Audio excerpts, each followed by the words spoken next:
Dirbtinio intelekto įrankius, kurie gali padėti ieškoti ir analizuoti mokslinius šaltinius, galima skirstyti į dvi grupės – bendruosius ir specialiuosius. Bendrieji įrankiai yra populiarūs pokalbių robotai, tokie kaip ChatGPT, Gemini, Claude ir kiti.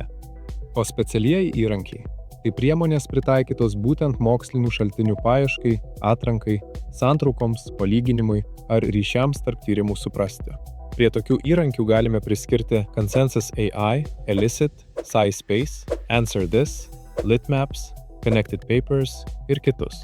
Svarbu prisiminti, kad dirbtinis intelektas nėra mokslinis šaltinis, todėl jo sugeneruotų atsakymų negalima naudoti kaip literatūros analizės pagrindo.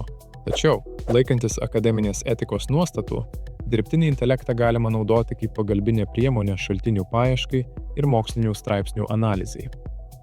Tyrime turime naudoti ne dirbtinio intelekto atsakymą, o rastas mokslinės publikacijas, prieš tai jas atsidarę, perskaitę ir įvertinę.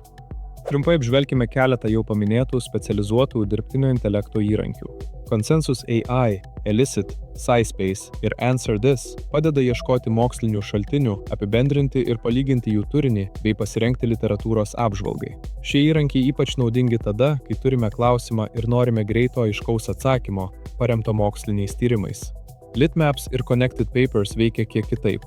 Jie padeda ne tiek atsakyti į konkretų klausimą, kiek vizualiai pamatyti, kokie moksliniai straipsniai yra susiję su jau rastu šaltiniu.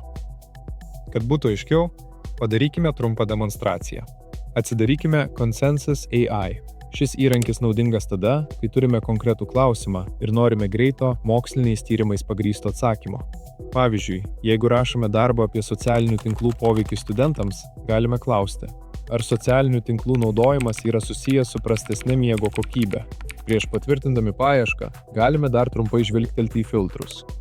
Mums aktualiausias yra Publish Year filtras. Šiuo metu jis automatiškai nustatytas kaip Any. Tai reiškia, kad paieška nėra ribojama pagal publikavimo metus.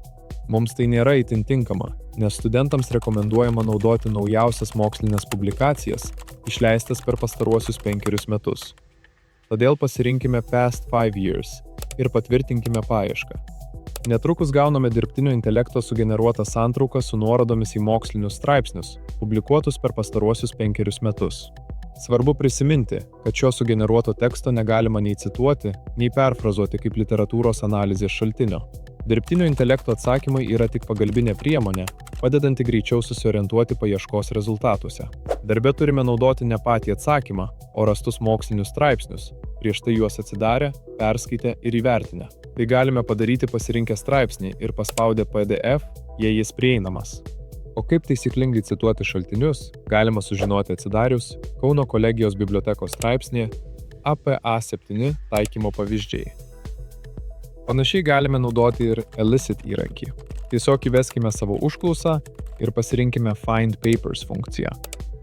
Gauname atsakymą su nuorodomis į mokslinius leidinius, kuriuos galime atsidaryti ir patikrinti. Atskirai dar vertėtų pažvelgti į Litmaps. Kaip jau minėta, nuo tokių įrankių kaip Consensus ar Elicit, Litmaps bei Connected Papers skiriasi tuo, kad ne tiek atsako į konkretų klausimą, kiek padeda išplėsti savo rastų šaltinių ratą. Litmaps ypač naudingas tada, kai jau turime vieną gerą straipsnį ir norime rasti su juo susijusius ankstesnius ar naujesnius tyrimus. Paieškoje galima vesti raktažodžius, straipsnio pavadinimą, autorių arba DOI. Consensus AI radome straipsnį, kuris tinka mūsų temai. Digital Media Use and Sleep in Late Adolescence and Young Adulthood. Kadangi šis straipsnis mums aktualus, nusikopijuokime Consensus AI pateiktą DOI numerį ir įveskime jį į Litmaps paiešką. Spustelėkime ant rasto straipsnio.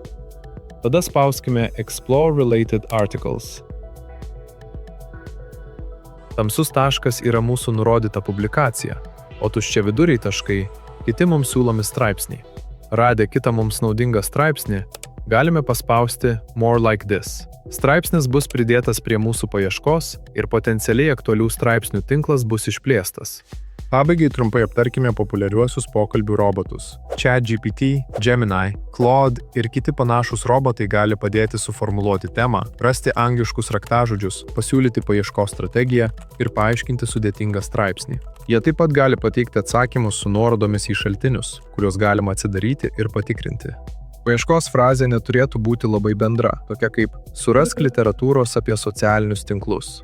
Geriau pateikti kuo daugiau konteksto, kokia tema nagrinėjama, kokio tipo šaltinių reikia ir kokio laikotarpio publikacijos domina. Pavyzdinis klausimas galėtų atrodyti taip.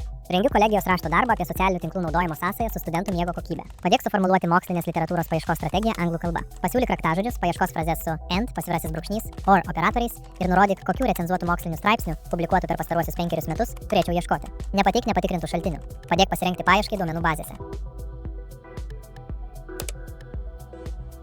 Matome, kad ChatGPT nepateikė galutinės literatūros analizės, bet padeda pasirengti mokslinių šaltinių paieškai. Pasiūlo angliškus raktažodžius, paieškos frazes, duomenų bazes ir atrankos kriterijus.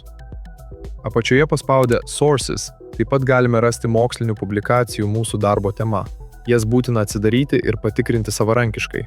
Svarbu prisiminti, kad mokslinės literatūros paieška nėra bendrųjų DI įrankių, tokių kaip ChatGPT, pagrindinė funkcija, ir jie gali sukurti netikras citatas arba praleisti svarbius tyrimus. Todėl patartina pirmenybę teikti prieš tai aptartoms specializuotoms mokslinės informacijos paieškos priemonėms, tokioms kaip SciSpace ar Consensus, o pokalbių robotus naudoti nebent kaip papildomą pagalbinę priemonę.